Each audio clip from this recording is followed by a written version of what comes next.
दोस्तों मेरी कार चल चुकी है ऑलमोस्ट 70,000 किलोमीटर, आप मान लीजिए अप्रोक्सीमेटली 70,000 चल चुकी है। और अब इसके टायर जो हैं चेंज करने का प्लान मैं बना रहा हूँ। हालांकि अभी तक इसके टायर सही चल रहे हैं, बार बार पंचर होने वाला इश्यू नहीं हो रहा है अभी भी। लेकिन अब रेनी सीजन शुरू हो रहा है तो बेटर है कि हम पहले से ही रेडी रहें, क्योंकि 70,000 बहुत है यार इस छोटी कार के लिए। 70,000 काफ़ी चल गई है। और इतने लाइफ के बाद टायर का कोई भरोसा नहीं होता, हाईवे पे कभी भी फट सकते हैं। तो एज ए प्रिकॉशन पहले ही बदलवा लेना ठीक रहता है। मैं आपको चेक करके बताता हूँ कि टायर की कंडीशन चेक कैसे करते हैं, आप देखिए। हेलो दोस्तों, तो आज टाइम है कार के टायर्स का चेकअप करने का कि कितनी लाइफ बची है। ये फ्रंट वाला टायर है, ये सबसे अच्छी कंडीशन में है। सबसे अच्छी कंडीशन में ये है। इस पे आप ये देखो, इस पॉइंट पे यहाँ पे इसमें थोड़ा माल बचा हुआ है अभी, यानी कि ये भी चल सकता है। यहाँ पे देखो ये जो मार्किंग है, जब ये टायर के लेवल पे हो जाए तो रिप्लेसमेंट की ज़रूरत पड़ती है। अभी यहाँ पे थोड़ा सा स्कोप है, अभी ये चल सकता है टायर ये वाला। और ये देखिए दूसरा टायर, ये बिल्कुल ही सपाट हो चुका है।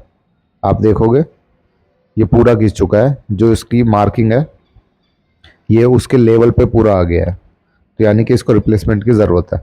ये देखो अब यहाँ से ये जो इसकी मार्किंग है, टायर और ये दोनों सेम लेवल पे आ गए हैं, ये देखो ऑलमोस्ट। तो इसको रिप्लेसमेंट की ज़रूरत है। और फिर और तीसरा टायर देखते हैं। तीसरा देखो, ये तीसरा जो टायर है ये सबसे ही ख़त्म कहानी है, बिल्कुल ही घिसा हुआ है फ्रंट पे। इसका भी आप देखो मार्क का लेवल पे आ गया है, इसको भी रिप्लेसमेंट की ज़रूरत है। ये ब्रिज स्टोन के टायर हैं सारे, ये जो कंपनी के साथ आए थे वेलेरियो वेक्सा सीएनजी के साथ, यही आते हैं कंपनी के ब्रिज स्टोन कोपिया वाले टायर हैं। और ये कटने भी लग गया है टायर, थोड़ा आप देखोगे ना इस टायर में कट भी दिखने लगे हैं काफ़ी ज़्यादा। और फिर आप देखिए आखिरी टायर, इसकी भी हालत बिल्कुल खस्ता है। तो मतलब सारे टायर रिप्लेस करने हैं। और ये स्टेफनी स्टेफनी का जो टायर है, ये टायर 20,000 किलोमीटर चला था, लेकिन ये साइड में से कट गया था, तो उसमें मैंने ट्यूब डलवाई, ट्यूब डलवा के ये स्टेफनी में लगा दिया है। माल इसमें है लेकिन ये यूजलेस हो चुका है, क्योंकि अब ये ट्यूबलेस नहीं रहा और उसमें ट्यूब डली हुई है। तो डेफिनेटली जब टायर चेंज करवाऊंगा तो ये जो टायर है ये यूजलेस हो जाएगा, और जो सही कंडीशन में टायर है उसको मैं स्टेफनी में यूज़ करूँगा बाद में।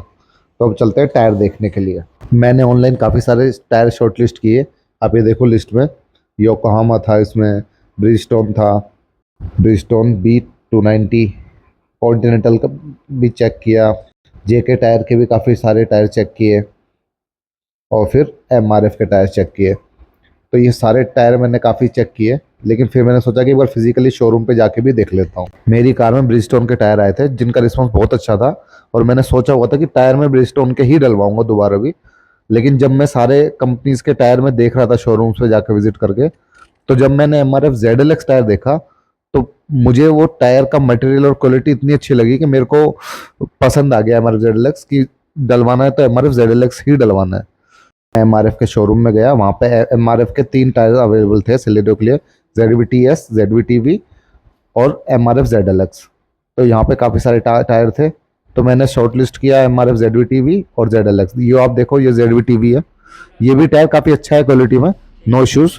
दोनों टायर्स के प्राइस में सिर्फ 200-300 रुपये का फ़र्क था, ZLX और ZVTV।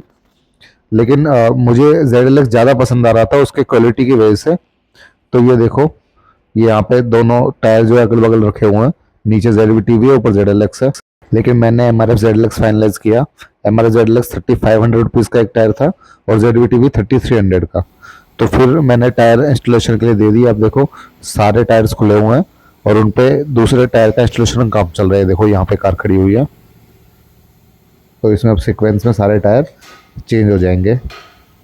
मेरे टायर में सेंसर लगा हुआ है TPMS, तो वो भी इंटैक्ट रहेगा, क्योंकि वो रिम में टायर चेंज हो जाएंगे और सेंसर्स भी इसमें इंटैक्ट रहेंगे। ये देखिए सारे टायर्स आ चुके हैं यहाँ पे, इनको भी धीरे धीरे करके लगा देंगे। ये देखिए ये है MRF ZLX, काफ़ी सॉफ्ट कंपाउंड है।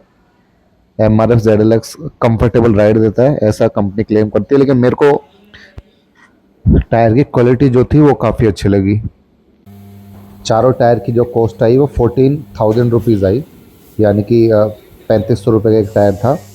7,000 के 2, 14,000 के 4, जिसमें अलाइनमेंट और बैलेंसिंग फ्री थी। तो चारों टायर्स की ही अलाइनमेंट और बैलेंसिंग करके दी है एजेंसी ने, और काफ़ी तसल्ली बख्श और अच्छे से काम कर दिया है, देखिए आप। और जो मेरा टायर एक ठीक कंडीशन में था उसको मैंने स्टेफनी में लगवा दिया, और बाकी सारे टायर स्क्रैप में चले गए।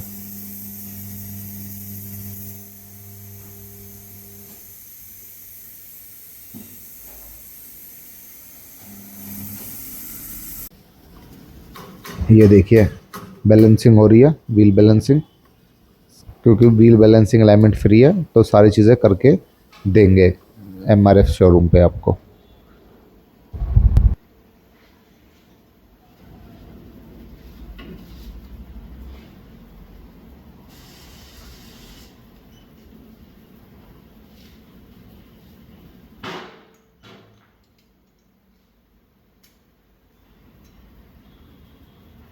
तो फाइनली न्यू टायर्स जो है वो इंस्टॉल हो गए हैं कार में। आप देखिए ये चारों टायर्स इसमें इंस्टॉल हो चुके हैं। कार थोड़ी गंदी हो रही है, रिम्स थोड़े गंदे हो रहे हैं, इग्नोर कीजिएगा आप उसको, गंदी हो रही जो कार, क्योंकि थोड़ा सा रेनी सीजन है, बारिश बीच बीच में कभी कभी होती है।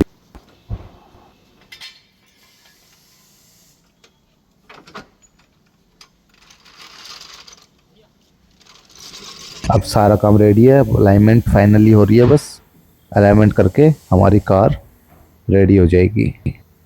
और अलाइनमेंट करने की टेक्नोलॉजी भी अब चेंज हो चुकी है। जैसे आप देख रहे हो व्हील कवर इस पे लगे हुए हैं, तो व्हील कवर हटाने की ज़रूरत नहीं होती है अब अलाइनमेंट करने के लिए, क्योंकि अब जो ये मशीनरी है ये डायरेक्टली टायर के रबर कंपाउंड के ऊपर ही लग जाती है, रिम के ऊपर नहीं लगती है।